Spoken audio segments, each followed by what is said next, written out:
If you're experiencing login failures in Red Dead Redemption 2, particularly the 2026 error, follow these steps to troubleshoot and resolve the issue.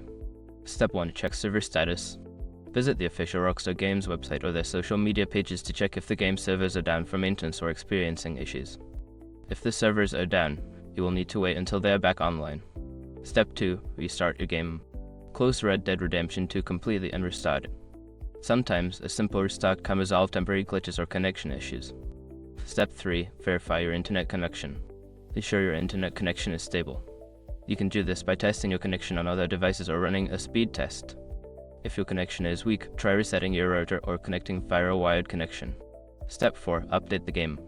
Make sure that Red Dead Redemption 2 is updated to the latest version. Check for any available updates on the platform you are using, Steam, Epic Games, etc., and install them. Step 5. Reinstall the game. If none of the previous steps work, consider uninstalling and then reinstalling Red Dead Redemption 2.